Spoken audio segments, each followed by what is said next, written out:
people, it's me, Anja, my pronouns all she and her, and welcome back to my channel for a new video. I've never made a video like this before, which speaks volumes about the actual diversity of my reading, to be frank, because it means that the majority of the Sapphic books that I read feature white main characters, and I think that it's really important to be intersectional. And I've made videos in the past about my favorite Asian Sapphic books or my favorite Black Sapphic books, but today's video focuses on my favorite Latina Sapphic books. And unfortunately, to be completely honest with you, I did have to Google if all of these countries constituted as Latin America, just because of my geography skills are not very good, and I just wanted to be completely 100% sure, because I don't like being wrong publicly, if that makes any sense. But anyway, the first book on this list is called Ophelia After All. This book is a YA contemporary following a Cuban main character who is questioning her sexuality and questioning the idea of her long-held image of being boy crazy when she starts to have feelings for a girl, and she's also navigating like friendships. And I think this book is so good and it's so fantastic.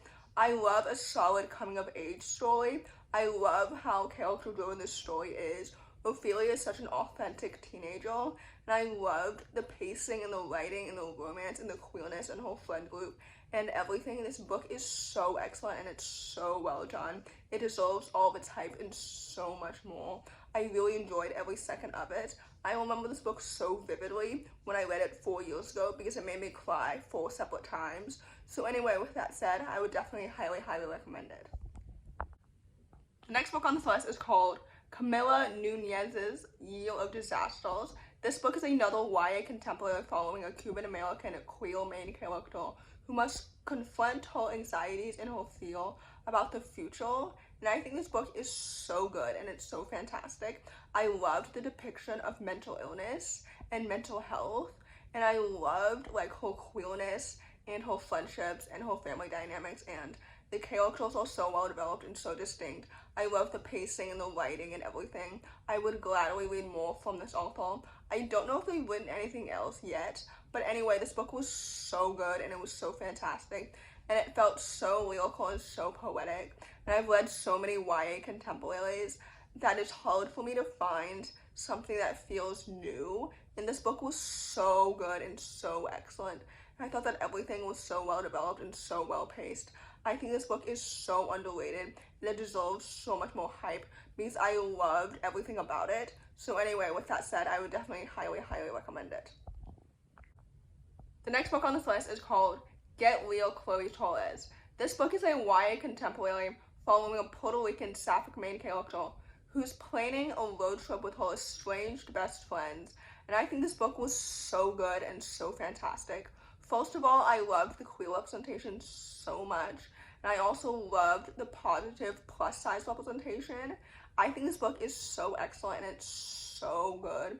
I loved all 3 characters individually. I loved the plot and the friendship and everything. I've read multiple books before by this author, and this book delivered on all accounts because I just really enjoyed every single aspect of this story. I think this story is my favorite by Crystal personally, but anyway, I thought this book was so good and so fantastic.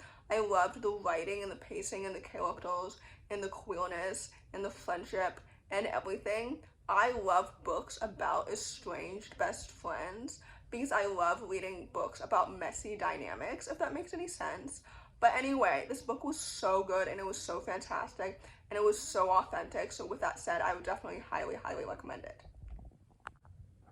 The next book on this list is one that I've talked about so many times in the past, and it is called It's All or Nothing Vale. This book is a middle-aged contemporary following a young Puerto Rican Sapphic main character who is left after a serious injury with chronic pain, and she's forced to confront her identity as an athlete and her new identity as a disabled person.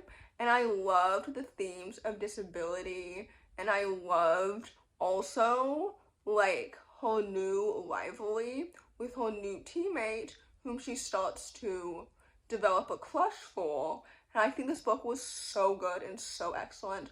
The writing is so poetic and it's so well done. This book is written in free verse, if you didn't know, and I loved the writing and the pacing and the queerness so much. And I also loved, like, the characters and her family dynamics and everything. Like, this book is so good and it's so excellent, and the reason as to why I've talked about it so much is because it's so brilliant and it was so unique and it felt so new, and I just really, really enjoyed everything, especially as a disabled reader myself. I thought this book was so good and so awesome. So anyway, with that said, I would definitely highly, highly recommend it. The next book on this list is called Build Girlfriend. This book is a YA contemporary following a pansexual Puerto Rican main character who's analyzing her past relationships in order to break the family curse. I think this book is so good and it's so fantastic. First of all, I loved how normalized her queer sexuality was and how there was little to no homophobia within her family. And I also loved how central her relationship with her family was to the plot. I thought this book was so good and so fantastic because it had so much heart and so much humor in every single element. Like, I love the characters and I love the romance and the plot and everything. I think this book is so good and it's so underrated, and I know that I say that quite often, especially when it comes to queer POC books, but I think this book is so good and it's so awesome and it's so well done, and I would definitely read more from this author in the future. So anyway, with that said, I would definitely highly, highly recommend it. The next book on this list is called Navigating with You. This book is a YA contemporary graphic novel that follows two Sapphic main characters who bond over the same manga, and one of the main characters is Black and disabled, and the other main character is Borica, which I believe means that she is native to Puerto Rico, or at least she's a descent of indigenous Puerto Rican people. So I hope that I pronounced that correctly. Anyway, I thought this book was so good and it was so fantastic. I loved the two characters individually so much, and I loved the romantic chemistry too. Like, the romance is so good and it's so cute and it's so adorable. I'm so excited to read the sequel, which I think comes out pretty soon if I'm not mistaken. But anyway, the illustrations and the plot and the story are so good and so fantastic. This book is truly excellent, and I think that every element of it is so well done and so good. Both of the characters deserve the world, and clearly they found it in each other because this book is excellent and it's so, so good. So anyway, with that said, I would definitely highly, highly recommend it.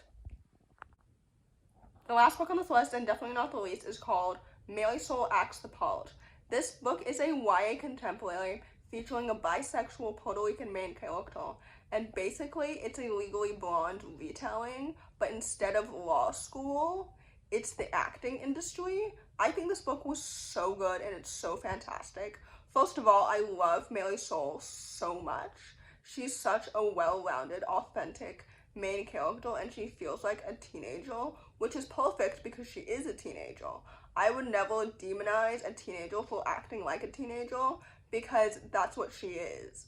I think this book is so excellent, and I loved the Sapphic romance, and I loved her relationship with her parents and the plot and her job and everything. Like, this book is so good and it's so excellent, and I truly enjoyed it so much. Like, this book is so good, and I would definitely highly, highly recommend it. Like, everything about this book was so well paced and so well written. So anyway, with that said, I would definitely highly, highly recommend it.